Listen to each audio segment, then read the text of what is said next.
Welcome to nine ultimate. उम्मीद है कि आप सब लोग अच्छे लक्ष्मीकांत है, स्पेक्ट्रम है, NCERT इम्पॉर्टेंट है। गोल था कि क्लियर हो जाए, फिर उसके बाद देखेंगे क्या करना है। ऑब्वियसली मेरा हायर स्टडीज़ की तरफ भी था कि मुझे मास्टर्स करना है, देन उसके बाद होगा तो PhD के लिए मैं जाना चाहूँगी। ज़्यादा एग्ज़ाम को लेकर ज़्यादा सोच नहीं रही थी क्योंकि टाइम नहीं मिलता था मास्टर्स को और UPSC को, दोनों को मैनेज करना पड़ता था। अभी सोचने का काफ़ी टाइम है अपने सेक्टर में जो भी सर्विस एलोकेट होती है जिसमें। Welcome to nine ultimate. अभी हमारे साथ श्रेष्ठा श्री मैम है। मैम का सिलेक्शन 444 रैंक के साथ UPSC CSE एग्ज़ाम में हुआ है। Ma'am Miranda house Delhi university से पढ़ी है। इनसे हम बातचीत करने वाले हैं कि क्या इसकी स्ट्रेटजी रही, कैसे तैयारी किया, बुक लिस्ट, सब कुछ पे बात करने वाले हैं। तो यदि आप लोग नया है तो चैनल को सब्सक्राइब कर लेना। सबसे पहले मैम आपको बहुत बहुत बधाई। Thank you so much. Ma'am UPSC clear करने के बाद कैसा फील कर रही है आप? फर्स्टली थोड़ा रिलीफ फील कर रही हूँ कि फिर से वो लूप में नहीं जाना होगा। सेकेंडली अच्छा लग रहा है कि क्लियर हो गया, सो फीलिंग गुड। मैं अपना एजुकेशनल बैकग्राउंड बताइए। सो मेरी स्कूलिंग दिल्ली से हुई है, झारखंड से हुई है और कोलकाता से हुई है। एंड मैंने अपना ग्रेजुएशन मिरांडा हाउस से किया है। पॉलिटिकल साइंस और ज्योग्राफी मेरे मेजर सब्जेक्ट्स थे और अभी मैं JNU से मास्टर्स कर रही हूँ इंटरनेशनल रिलेशंस में। और ये मेरा सेकेंड अटेम्प्ट था UPSC में। सो मैं मास्टर्स और सिविल सर्विसेज की प्रिपरेशन को साथ में कर रही थी। मैम इस एग्ज़ाम के लिए आपको मोटिवेशन कहाँ से मिला? मेरे पापा वो एक ब्यूरोक्रेट हैं। फर्स्टली मोटिवेशन तो वहीं से मिला था और फिर कंट्री को सर्व करना वो तो एक अल्टीमेट मोटिवेशन था ही लाइफ में। ये दो बेसिक रीजंस थे, पर्सनली थे ये दोनों, तो जिससे मैं मोटिवेटेड थी through out the journey. Ma'am result वाला दिन आपका कैसा रहा और सबसे पहले आपने किसे कॉल किया?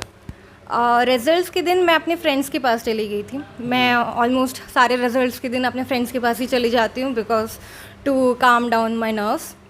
तो जैसे मैंने PDF में नाम सर्च किया तो मैंने मम्मी को फ़ोन किया था, देन पापा को फ़ोन किया, देन उसके बाद तो फिर सब बहुत खुश हो गए। मैं अपने फ्रेंड्स के साथ थी तो हमने वहाँ सेलिब्रेट किया। मम्मी पापा को सबसे पहले फ़ोन किया था। अच्छा मैम, कई एस्पिरेंट ऐसे होते हैं मुखर्जी नगर, ओल्ड राजेंद्र नगर में प्रीलिम्स क्वालिफाई करने में उसको दिक्कतें आती हैं, तो क्या वजह होती है उनकी? प्रीलिम्स की कुछ स्ट्रेटजी वगैरह बताइए आप। पर्सनली मैंने प्रीलिम्स के लिए 2 स्ट्रैटेजी रखी थी। पहले तो ये कि more than 85 number of questions को अगर मैं अटैम्प्ट करूं तो चांसेस ज़्यादा होते हैं क्लियर करने के, तो मैं 90 क्वेश्चंस अटैम्प्ट करके आई थी। सेकेंडली PYQ एनालिसिस वो बहुत इंपॉर्टेंट है। UPSC PYQs में एक काइंड ऑफ आइडिया दे देती है कि किस टाइप के क्वेश्चंस आते हैं और फिर आप उसी के बेसिस पे जितने ज़्यादा टेस्ट सीरीज सॉल्व करो तो एक कॉन्फिडेंस बूस्टर होता है। तो प्रीलिम्स क्वालिफाई करने के लिए आई फील कि ये इंपॉर्टेंट है। मैम NCERT का कुछ योगदान बताइए UPSC एग्जाम में। कई लोग कहते हैं कि सारा NCERT पढ़ना चाहिए, फिर क्या कैसा है?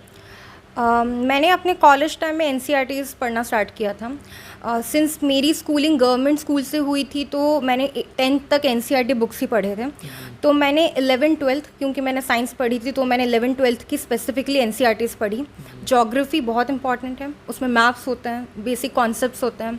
History old and new NCERTs पढ़नी ही चाहिए। और पॉलिटिकल साइंस की जो बुक आती।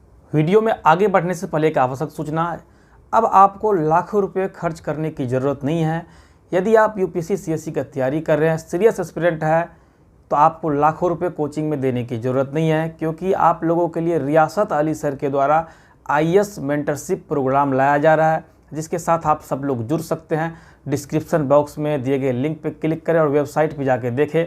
साथ में सर का YouTube चैनल से भी आप लोग जुड़ सकते हैं, टेलीग्राम चैनल का भी लिंक दे दिया गया। अब देखो इसमें क्या खास है, अब आप लोग कहोगे आखिर क्यों, तो देखो इसमें आप लोगों को प्रीलिम्स और मेंस की जो है शानदार तैयारी कराई जाएगी, साथ में ऐसे का भी प्रैक्टिस कराया जाएगा। इसमें आपको डेली मेंस आंसर राइटिंग की प्रैक्टिस होगी, लाइव आंसर राइटिंग सेशन होगा, 1-to-1 मेंटरशिप प्रोग्राम है, जिसका जो है पहला बैच जो है 24 अगस्त से आ रही है, तो आप लोग जल्दी इस बैच के साथ जुड़े। और दूसरा बैच 12 सितंबर से आ रही है। इसके बाद आप लोग देख सकते हैं कि रिजल्ट भी हुआ है ये इस कोचिंग से, तो आप लोग जुड़े इसके साथ। काफ़ी शानदार टीम है इस सर का, ओल्ड राजेंद्र नगर में है। आप लोग दिए गए नंबर पे भी कॉल करके पूछ सकते हैं। अब देखो आप लोग कहोगे आखिर क्यों करें इसके साथ, आप लोग देख सकते हैं कि इतना अच्छा रिजल्ट हुआ है इस बार। तो आप लोग इसके साथ जुड़े, दिए गए नंबर पे कॉल करिए या नहीं तो वेबसाइट पे जा करके खुद देखें। धन्यवाद। NCERT constitution at work 11th standard की या 12th में जो पॉलिटिकल थ्योरी है, आप उससे सिलेक्टिवली पढ़ सकते हैं। उसको स्किप भी कर सकते हैं क्योंकि लक्ष्मीकांत में सब कवर हो ही जाएगा। और फिर बायो की बुक भी पढ़नी चाहिए। बायो की बुक में जो लास्ट चैप्टर्स हैं उसमें क्वेश्चंस आ रहे हैं आजकल, तो NCERT इम्पॉर्टेंट है, बट वो आप अपने अकॉर्डिंग पढ़िए। अगर आपने 6 to 10th पढ़ी है या फिर आपको लगता है कि बेस को और स्ट्रॉन्ग करना है तो आप पढ़ सकते हैं। अदरवाइज़ 11th and 12th तो बहुत ही इंपॉर्टेंट है NCERTs। मैम, मेंस की आंसर राइटिंग आपने कैसे किया था और नए एस्पिरेंट को कैसे आंसर राइटिंग की शुरुआत करना चाहिए? मेंस आंसर राइटिंग के लिए मैंने टेस्ट सीरीज़ ज्वाइन की थी और मैं रूम में बैठ के खुद टेस्ट लिखती थी और काफ़ी आंसर्स मैंने खुद ही लिखे हैं। फिर उसके बाद 1-2 दिन के बाद खुद इवैल्यूएट किए थे। तो पहले तो मैं कंटेंट डेवलपमेंट पे बोलूँगी कि वो इम्पॉर्टेंट है।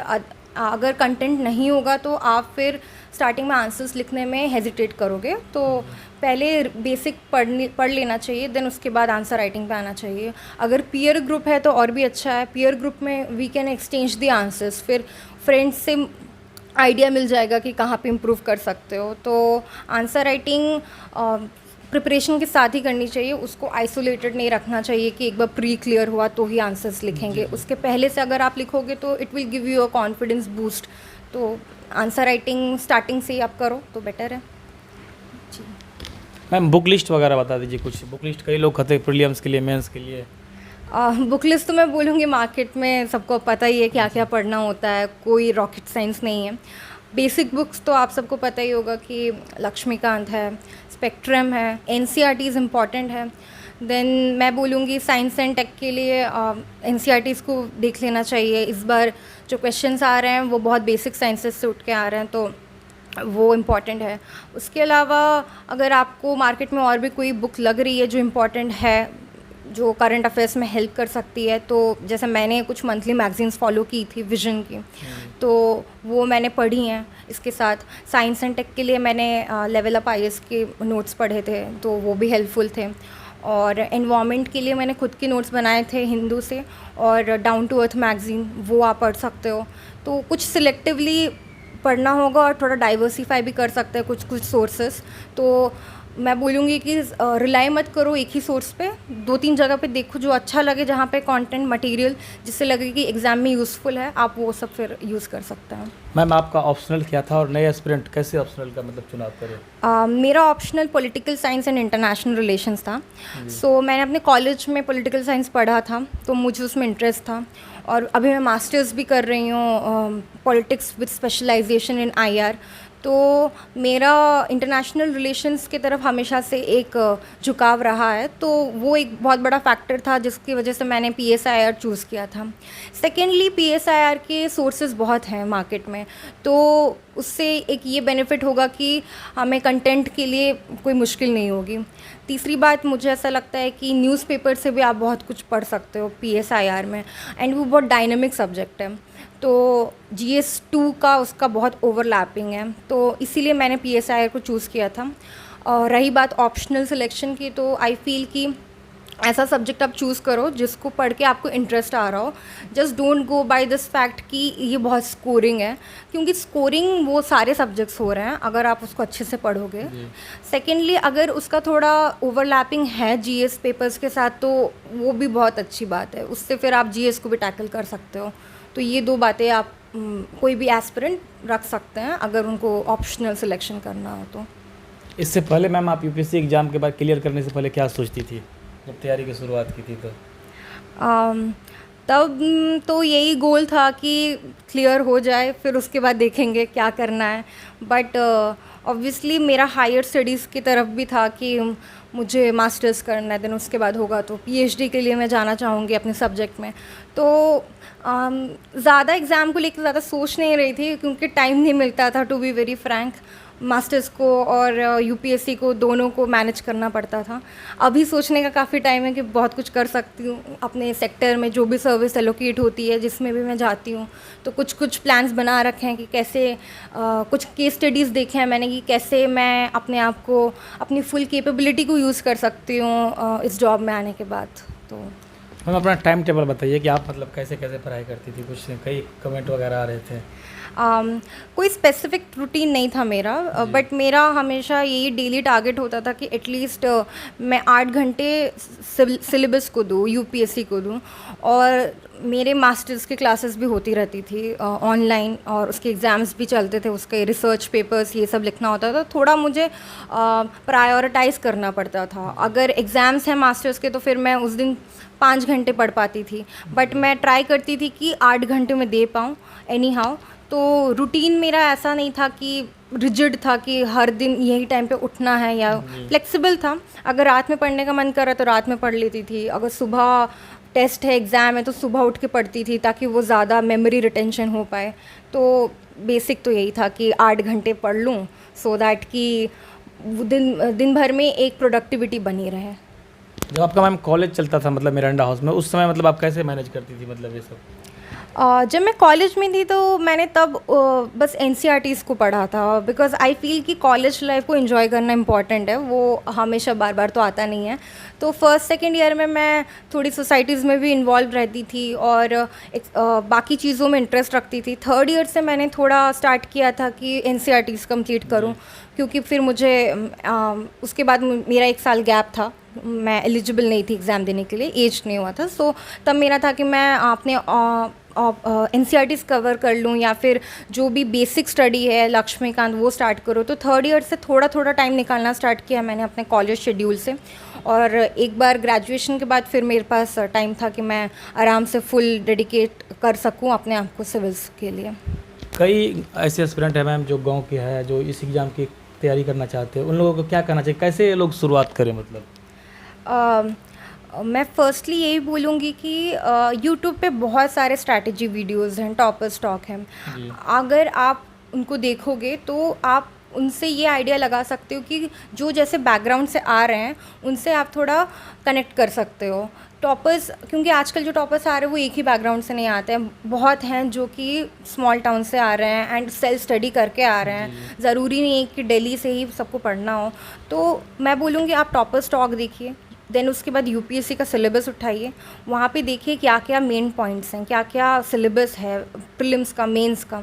फिर उसके बाद बेसिक बुक्स जो हैं उसको स्टार्ट करिए पढ़ना, और आजकल तो इंटरनेट पर सब अवेलेबल है ही, तो डाउनलोड कीजिए, टेस्ट लगाइए, पढ़िए, और ज़्यादा अगर गाइडेंस की ज़रूरत हो तो ही आप दिल्ली आके देख सकते हो। अदरवाइज़ तो कनेक्ट हम इंटरनेट के थ्रू कहीं भी किसी से कनेक्ट कर सकते हैं।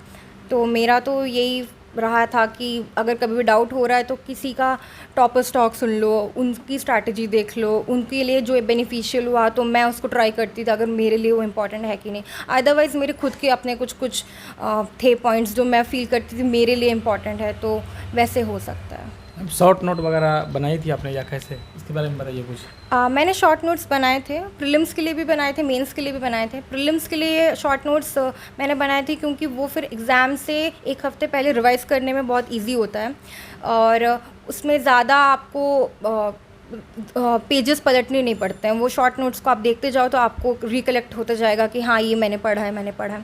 और मेंस के लिए तो इम्पॉर्टेंट इसलिए है क्योंकि वो पॉइंट्स जो भी ब्रेक होते थे जीएस पेपर 1 या 2 के बीच में, उस टाइम पे अगर आप देख लो तो वो फिर होता था कि एग्ज़ाम में अगर ये क्वेश्चन आता है तो मैं ये पॉइंट लिख ही दूँगी। तो फिर शॉर्ट नोट्स इम्पॉर्टेंट है बनाना, क्योंकि उससे क्या है कि आपका जो हार्डवर्क है वो स्मार्ट वर्क में कन्वर्ट हो जाएगा। आपको 50 पेजेस नहीं पढ़ने पड़ेंगे एक दिन में, एक पेज में अगर आप बहुत कुछ सारा रिकॉल हो जाएगा मतलब जी देख करके। जी, तो वो इम्पॉर्टेंट तो होता है, और मैंने ट्राई किया था जितना बना सकूं। तो मैम इंटरव्यू की तैयारी आपने कैसे किया था? इंटरव्यू की तैयारी मुझे लगता है कि सबसे बेस्ट पार्ट था मेरे पूरे जर्नी में। इंटरव्यू भी काफ़ी अच्छा ही गया था मेरा। तो इंटरव्यू मैंने स्टार्ट किया था डैफ से। मैंने डैफ में जो भी लिखा था I made a digital note of every point, मतलब बर्थ प्लेस से लेके ग्रेजुएशन सब्जेक्ट से लेके पापा का प्रोफेशन, सब कुछ मैंने सबके नोट्स बनाए थे। और डैफ को मैंने अच्छे से प्रिपेयर कर लिया था, क्योंकि डैफ अगर आप प्रिपेयर करो तो बहुत सारे क्वेश्चंस ऐसे ही आपको आंसर्स आ जाते हैं।